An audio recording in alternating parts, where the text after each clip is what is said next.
Welcome to the Woodland Corpses Horror Podcast.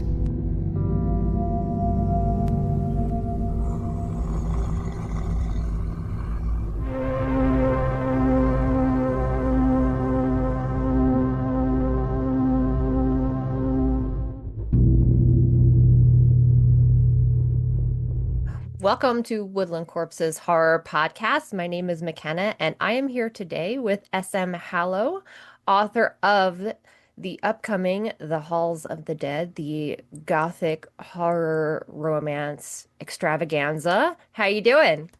I'm good. How are you? Thanks for having me. I'm good. I am super excited because I won't shut up about your book. Well, thank you.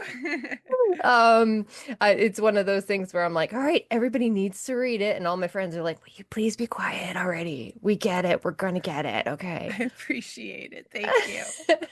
Um, I guess just like, how have you been lately? Good. Good. A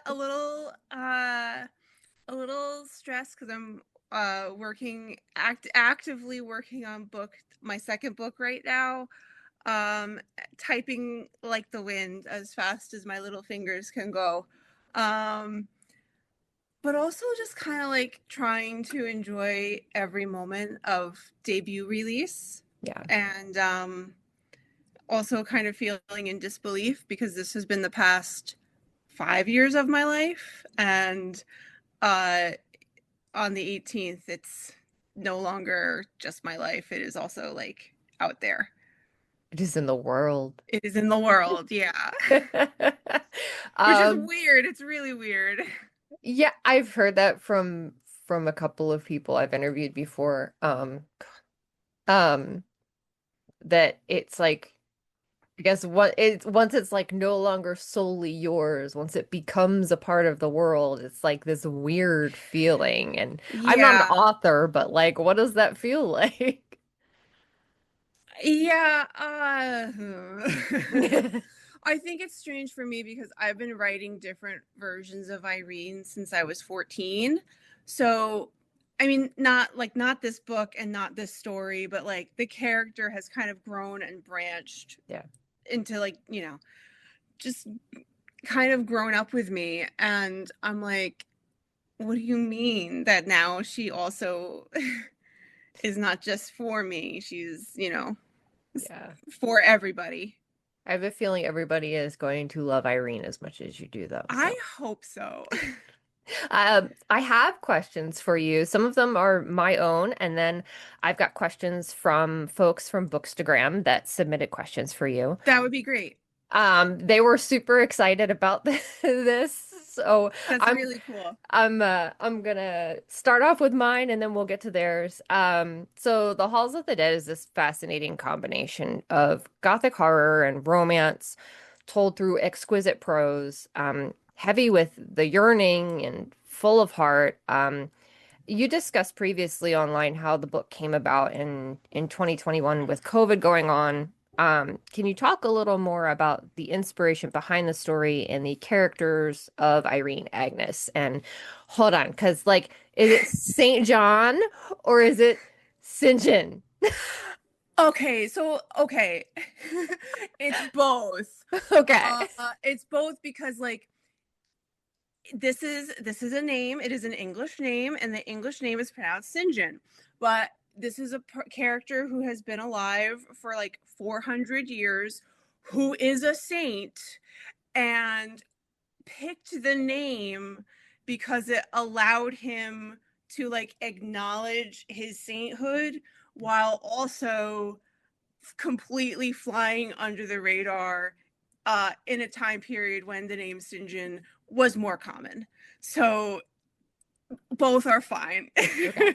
Okay. Good. Cool. Anyway, Yeah, back to that's my back. feeling, is that both are fine. Um, but yeah, anyway, the Yeah, rest of the question, sorry, we no, derailed, but you're fine. I do that. I derailed both of us, so we're good.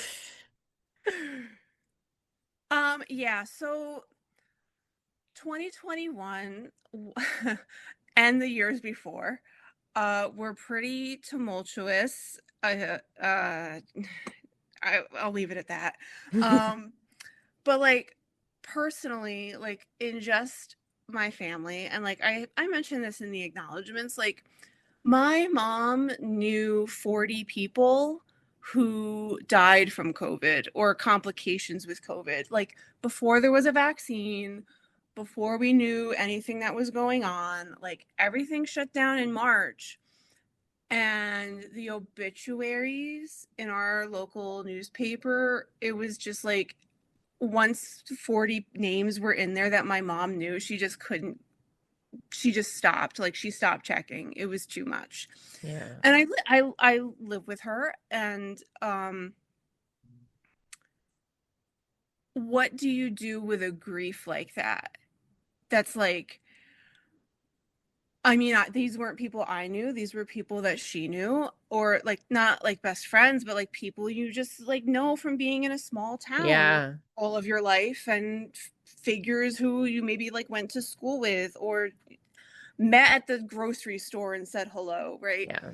Um, it was really, really huge, and I did not know what to do, and I don't think she knew what to do, and I just started thinking about I've always been drawn to like necromancy, just because it's like, you know, it's I'm doing air quotes, it's the evil magic, right? But Yeah. like I started thinking about like, well, if you think about necromancy as like grief, it's really not that evil.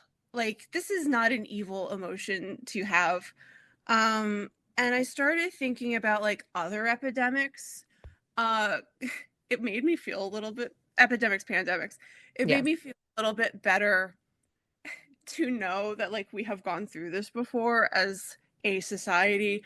And I wasn't really, I wanted to like go back further because I, you know, what did we do before we had any kind of medicine, right? Yeah. Um, and I ended up reading a book.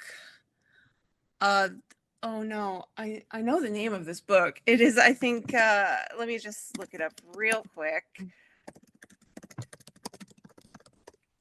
That's what I The do. Ghost Map. The Ghost Map. Okay. Okay. By Stephen Johnson, which was about cholera in London, and how the Doctor Jon Snow, not Game of Thrones Jon Snow, the Doctor Jon Snow, uh, kind of figured out cholera, and then still it took 30 years for them to do anything that actually solved it. Yeah. But there was something about my mom's grief. I'm reading about other previous historical kind of situations. I like Victorian history, and I started thinking about like, well, what if you brought someone back? Yeah. This was also inspired by a couple TV shows that at the same in the same amount of years were doing Bury Your Gaze, Mm-hmm. which just like is, as a trope, is just like it pisses me off. But like when multiple shows are doing it at the same time, it's just like, what is in the water? Yeah. Um Yeah. It's like they and bait you and then they kill them off, and you're like, yeah, why? yeah. And I just kind of reached a point where I was like, let's bring them back. Let's resurrect them. Uh, Yes. and it kind of all came together into the concept, the original concept of the Halls of the Dead, which was bringing back someone who you love from the dead. Hmm. It has such richness in the emotion, just like from page one, you are sucked in. And I don't know how to like convince anybody else because, like, there's a lot of stuff where you're like, oh, yeah, page one, it's great. I'm like, no, you don't understand. Like, Thank you. like Irene in the graveyard with the knife. Yeah. It's just like, Yeah, I'm hooked. yeah, part of my process is I actually can't really start writing until I know how it, that opening image, but Hmm. it's not really the image so much as like like any kind of whether it's a short story or a novel, whatever length, I can't really start until I know what the action of the main character is, Mhm. because I try to tie that first action to the character in such a way that it sums up who they are. Yeah. So Irene kneeling in a graveyard, stabbing her hand to start the book was the character defining moment, which I think that's why, or I hope that's why maybe it resonates with people, because she just shows you from the start that she is a 0 to 100 kind of gal. Yeah. She, she really is. I love it. Yeah, she really is. And the humor with St. John in the graveyard is too funny. You know, like the line about "Don't be a martyr," is just You can tell it's that they've been married for 12 yeah, years. it's adorable, and I'm like, oh, this is gonna be good. Yeah.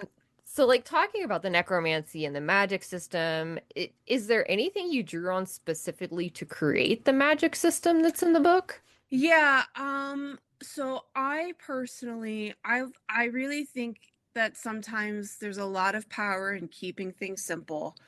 Um, I will say probably what inspired a lot of it was in Penny Dreadful, there is the Verbis Diablo. Mhm. Um, and it's been a while since I've seen the show, so I hope I just said it right. But in season two, like there's a moment where the main character, Vanessa, is reciting the devil's language back at the devil and beats him at his own spell work. And I just it was that was such a cathartic moment that I remember thinking, like, store that, just keep that in mind. That's something that really works. So I knew I wanted spells and I wanted a secret language. And I just, one of my friends, having read an early draft, came back to me and said, "Wow, a magic based on doing words good and being in pain couldn't be more you." Uh, Yeah. and I was like, "Yeah, I mean, if you put it that way." So that's like kind of what it was. I mean, it's grief magic, but it's also like inspired by Penny Dreadful and just trying to keep it like as bare bones as possible so it can be a metaphor for like all of the various things that end up happening. Yeah. I really connected. It's funny that you say doing words good and being in pain because I also you resonate with that. So, like, did you want to extrapolate on that? Because Irene has just like this massive amount of chronic pain throughout the book. And having struggled with endometriosis previously in my life, I found like, wow, that's really relatable what she's going through. And I'm like, we don't actually know what's wrong with Irene. We just know that this is somebody who is just chronically in pain and is like still kicking ass. Yeah, I mean that was really important to me. I developed some chronic pain pretty early in my life and still had to keep kicking. Yeah. Um, I don't really know how, as people, we come to deal with it. We just do, right? Like we just keep going. There's like, what else I don't know. Yeah. But it was really important for me to have a woman with chronic pain doing all of the things that Irene does. I remember when I was in college, I had written an essay, like a personal essay about like my chronic pain experience, Mhm. and a professor like asked me to like come read it at this like big, like reading event, and I was like, okay. And afterwards, this woman who was older than me came up to me, like she was a student in a master's program, Yeah. and she came up to me and she was like asking me questions, like she was interested and like wanted to know more. But then like as soon as I started explaining it to her, answering questions that she asked me like in good faith, Right. she literally just turned away from me and went to go talk to somebody else because she didn't Mhm. want to deal with it. Wow. And that is also why I was like, no, you don't get to turn away from Irene. Yes. She is the main, like, it's a three POV book, but the first draft was 100% Irene. There was no Agnes POV or St. John POV. It was just Irene. And Mhm. she still has more POV chapters. Um, you don't get to turn away from her. I love that because as someone who deals with chronic pain and chronic illness, I have found that the community is good as far as other people who have chronic pain, but people who don't have chronic pain are very often, especially because they'll look at me or look at somebody like you and be like, "You look fine." I get that all the time. Isn't it frustrating and just absurd? That's like, Yeah. Like what like what do you expect people to look like?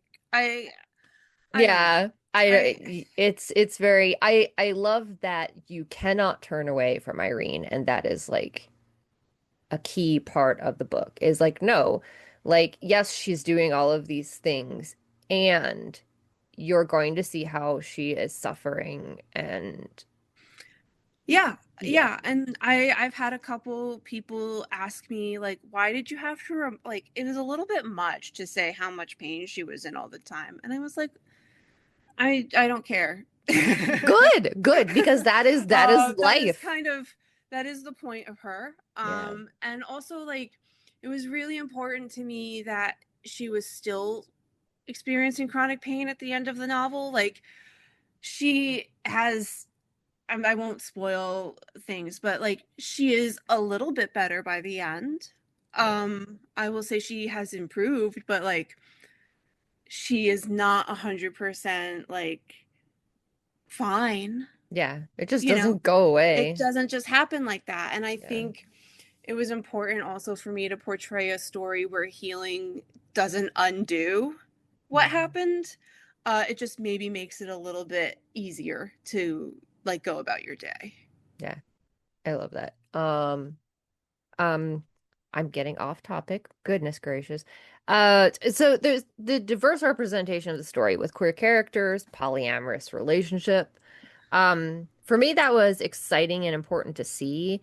Are these kinds of characters and stories something that you would like to continue writing in the future? Do you have plans for more of similar representation in Yes and any? yes. Yes, and yeah. I was hoping it was going to be a yes. Yeah, yeah, Um, it's yes and yes. I mean, every book is going to be a little bit different, right? yeah, Like, I'm not going to do the same thing every book, but my novella, How to Survive This Fairy Tale, is a two gay men. Halls of the Dead is three. I don't want to put like a specific label on them, but they're very queer together. Uh, yeah. um, my second book has I don't really want to give that away, but yes. So that one's a little more complicated, but you know, yes. And I'm have another novella in the works that is sapphic. So Nice. you can expect more. Heck yeah. Fun, the fun question. If the Halls of the Dead were made into a movie, who would you want to play the main characters? And I think I was talking to you about this over text before. Because I said I think Paris Paloma, the singer, would be an amazing Agnes, and then Ryan Gosling as St. John, but I can't pin down anyone for Irene. Like we're gonna have to dye Paris's hair red, but that's fine. I can tell you who should play Irene. So to Yeah, all the movie producers who are going to be like listening to this podcast, pick me. they better. They had This is better. it's kind of a joke, but kind of not. Um, I was like literally pick me, but also if you can't pick me, probably honestly someone like Rachel Zegler comes to mind. Okay. Only because like she is so small and so petite, and Irene is this like angry wet cat of a woman. Like I, it's not that she's she's been through a lot, which I mean, like she's not necessarily built to be small. Like she is small because she is going through health issues. Yeah. But I've been thinking about this. I mean, like, yes, she was in my mind kind of styled after Eva Green. Penny Dreadful really had me at a chokehold for a very long time. Yeah. Um, but it's hard for me to say because I think there's so many interpretations of what characters can look like Mhm. that it's whoever they would pick, I mean, would be fine. But like, a friend of mine really loves Dan Stevens for St. John and Okay. Danielle Galligan for Agnes. Um, I I can have see also that. thought of like Christina Hendricks for Agnes, or I think it's Lily Rose Depp, the woman who was just in Nosferatu. Like Yes. she would be a great Irene. The cool thing about them being fictional is you can just like make lists of, I fan love cast it. and whoever fits. Um, Oh, I hadn't thought of Lily Rose. That would be amazing. I can see that. And I love the Irene as an angry wet cat because it's like that's so accurate to, yeah. to the book. Um yeah, as a cat person, an angry wet hmm cat. Yeah, no, that tracks. That Yeah. tracks. I mean, the only reason she looks like she's got any meat on her bones right now is because Victorian dresses have so many layers. Um, Yeah, yeah. adds a lot of fluff. Yeah, Um take off the fluff and it's just tiny hairless ang cat. yeah, Irene is an angry sphinx. I Works for me. Um, I have questions from folks from Bookstagram. If you're ready for those. I'm so ready. They were super excited. So L Nightwood asks, I know some writers like to write with certain music playlists. Do you use music at all in your writing to help get in the mindset? I used to do more of it. I have a friend who made a fabulous playlist for the Halls of the Dead to help me get through like some massive revisions. And it is probably the best playlist that has ever happened to me ever. But I will say it's kind of funny, like, and speaking of inspiration, there's also this like slowed down reverb version of God Rest Ye Merry Gentlemen that someone uploaded to YouTube. Um, and I think it's the Pentatonics version, but just super slowed down, so it just sounds really like deep and, evil Yeah. actually. And I remember listening to that just because things come up on your like YouTube suggested, and I listened to it and I went, "Oh, this is a Christmas story actually." And that is why God Rest You Merry Gentlemen happens at a very crucial point at the Yeah. climax of the book. Um I've been trying to listen to more music. I At some point I just stopped listening to new music because I started becoming like a curmudgeon who didn't like new stuff. But I have noticed that it is hindering my creative process with new Mhm. characters and new plots. So I am trying right now to get more into music. It's like I get stuck in that cycle of listening to the same stuff that I love. Yeah, no, I've been listening to the same stuff since I was like 12. So Fair. don't we all? But Yeah. Michi asks, would be super cool to hear your take on horror media as a reflection of society's current issues and fears, and if that concept relates to your work at all. And then after that, they have a follow-up question. okay, so this is really cool. I do think it does relate. It's so cool right now because we're living in like this horror renaissance Mhm. of all of these great horror writers who are just going for it and doing the coolest things. Um, and a lot of it that I'm reading, and I'm not reading everything, but I think a lot of it does have to do with where we are. Like I have said before that like I think when you live in terrifying times, you turn to writing down terrifying stories or Mm. like reading terrifying stories. I find that horror has great catharsis. Um, and Yeah. that's what I wanted to do in Halls of the Dead. Like it is very much a response to also like the Me Too movement. Hmm. Um, I wanted the catharsis that you know, is not guaranteed to happen in real life. And I'm not advocating for like doing what these three do. I don't Uh, know. I mean, I have no issues. for legal purposes, this is a joke. Yeah.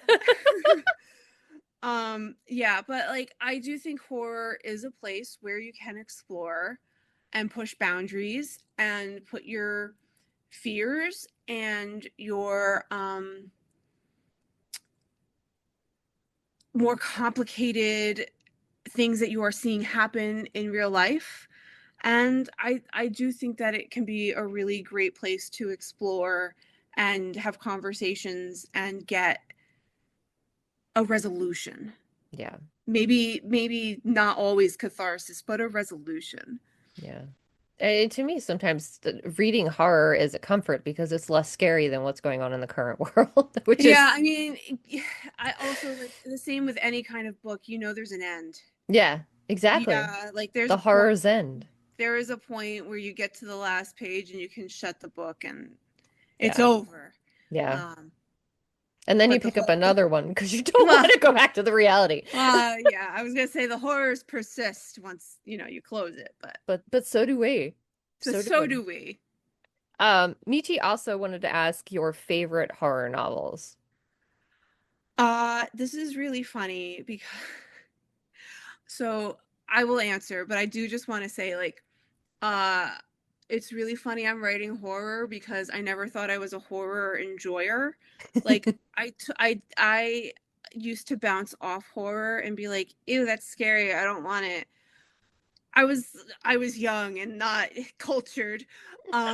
So I'm still actually kind of trying to find horror novels. You know, there are things that are still new to me because Mhm. I did not grow up reading Yeah. horror, for example. Like some Goosebumps scared me too bad.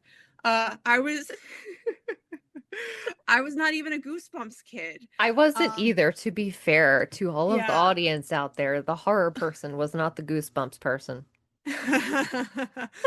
um, so some recent favorites. I'm Sorry If I Scared You by Mae Murray. Um, one moment, please. I have to open Libby. No, I get it. It's like You I do asked the me same my thing. favorite book, then everything is out of my head, actually. The okay, hang on. I'm pulling up Libby. I'm so sorry. You're good. You're good. The Thorns We Wear Inside by Amy Avery. Okay. I just blurbed that one. I really enjoyed. That was like a really good gothic. Nice. Um, I'm Sorry If I Scared You by Mae Murray is bizarre in the best way. I want everyone to read this book. Really, really fabulous combination of so many horror tropes and subversion of them, and it's like I almost like don't even I like can't give anything away, and if I keep talking I will give everything away. um um The Salt Grows Heavy, Cassandra Caw. Yes. Always 100% a favorite. I love that book so very much. It was actually the first book that I listened to after my mom had died, Okay. and uh, and my brain felt like soup. And Mhm. that book really means a lot to me. Also, just because I was like, I felt so fundamentally broken, but I was listening to this book and feeling joy, and curiosity at a time when I couldn't really feel anything. Yeah. So I really love that. Um, Also, like I truly have to mention Frankenstein. Uh, an English teacher put that book in my hands when I was a impressionable student, and it rearranged my entire psyche. Heck yeah. And it's like it's the OG sci-fi, OG horror. Um, it's still I honestly like my favorite novel Mary is Shelley's a queen. yes. So Yes. I mean, yeah. Yes. Like if you read horror and you don't love Mary Shelley, we gotta question something. Jazz wants to know what inspires you to write because they are always curious about what gets an author going. It's funny. A couple friends have told me that like they think I'm the Energizer Bunny of writing. I don't necessarily feel that I am because I feel like I go so slow. But I've had a couple people say like, no, like you are a person who I think this is like breathing for you. Yeah. And that I will agree with.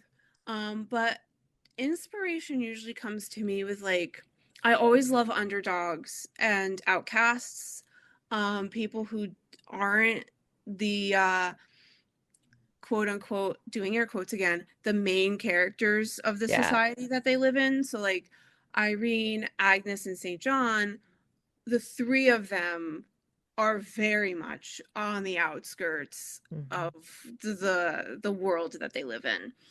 I also this is probably because uh I have always been really into fairy tales, but sometimes what comes to me before a plot and before character are images, Mhm. and like what are the images that I think will be associated with this book forever. Yeah.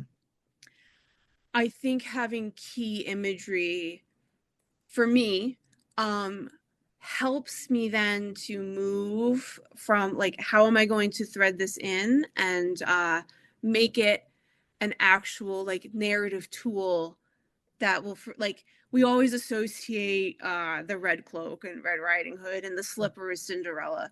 So I've taken kind of my fairy tale background and I'm trying to move it into horror. I think it has worked in terms of Irene and her knife. Yeah, I was gonna say And the knife is the is the immediate knife thing is that the you think. immediate Yeah. thing.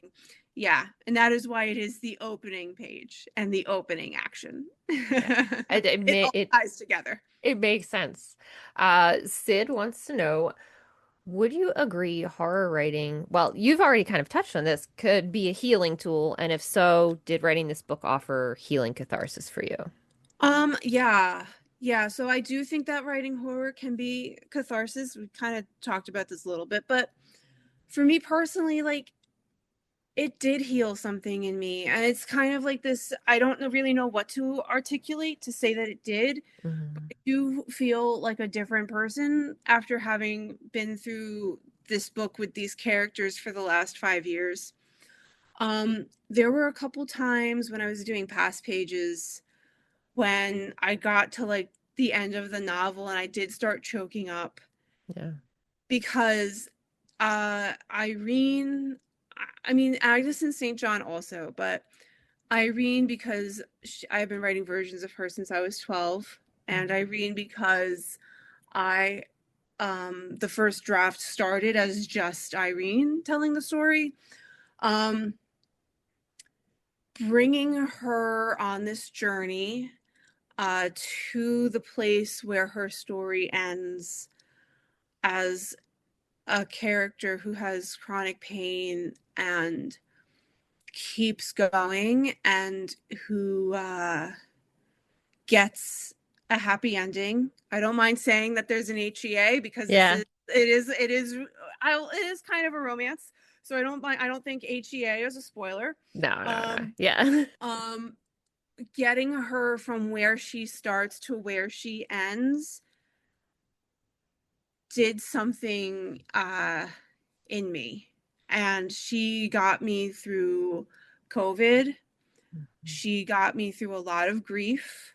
Um, I did edits for this book a couple months after my mom passed away, and I was a little worried about diving into the necromancy book while dealing with grief. But there was something about it. It was almost like every time I have needed her, Irene has been there to get me through something. Sometimes her name has not been Irene, and sometimes her Mhm. story has been very different, but fundamentally the same character. And it just felt like she has been here the whole way with me. And there was a time when I was in the total the rock bottom of writing a book. You do Yeah. those places. And I out loud, I literally said, Irene, girl, like, not Jesus take the wheel, but Irene take the wheel. Because, like, if it is not you and it is not this book, I don't know what I'm gonna do Yeah. to like land an agent and get a book deal. And it's I don't want to sound like too like cuckoo bananas, but like, It's okay. We're all good. yeah, I just, she That's cool. answered. I'm a little. I am the woo woo weird. I mean, like I'm not like I'm way also off the I reservation, know. but I have like Yeah, I do too.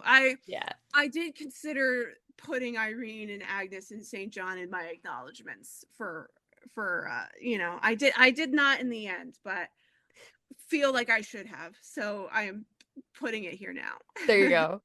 Last question from Baked Bookie.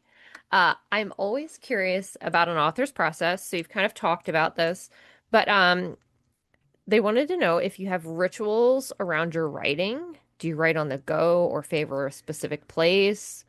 Or do you, Yeah, yeah. either I have to be at my desk to like make actual progress, but I also do a lot of writing when I should be sleeping in my notes app.